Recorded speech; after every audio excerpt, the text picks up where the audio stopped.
Hello. Our kits are designed to make taking blood as easy as possible. Taking your own blood sample can be tricky, so I'm going to take you through tips and tricks to make it more likely to work for you.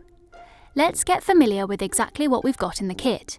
You have a wipe to clean your finger, lancets to prick your finger, a tube to collect your blood, a transport case, and then a plaster for when you're done.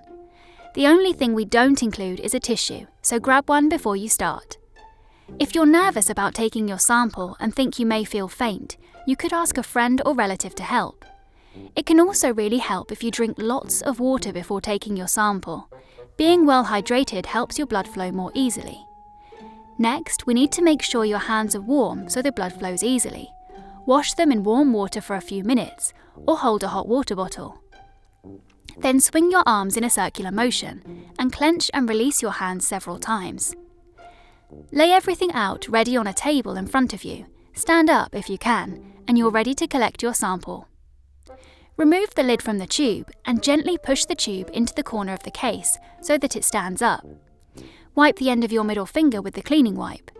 If you're right-handed, you may want to take the blood from a finger on your left hand and vice versa. Twist off the top of the lancet. The safety lancet is designed to prick your finger with a small hidden needle and will only work once. Place your hand facing palm up on a firm surface to keep your finger still. Then push the lancet firmly into the side of your finger until you hear a click. Then wipe away the first drop of blood with a clean tissue. A top tip is to stand up if you can and gently massage your finger from the very base to the tip. It can even help if you start at your wrist and massage from there down to your fingertip. Take care not to just squeeze the tip of your finger, as this won't help the blood flow. This bit might be tricky and feel a bit strange, but stay calm and keep trying. It can take a little while to get enough blood. Once blood is flowing, carefully catch the drops in the collection tube.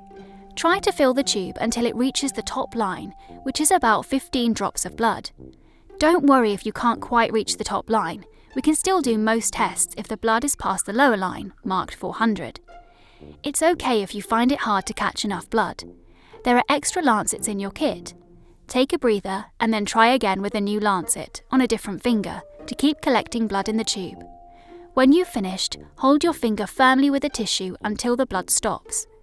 Finally, press the lid on the tube until it clicks, then gently turn the tube upside down 3 times, and make sure you wipe down the tube if there's any blood on the outside. Place the tube in the transport case and put your sample in the box with any other samples from your kit. All you need to do now is put the package in any post box, and because it's free to return, you don't need to worry about stamps. If you had problems collecting your sample and you've tried all your lancets, get in touch with us or consider going to a local clinic.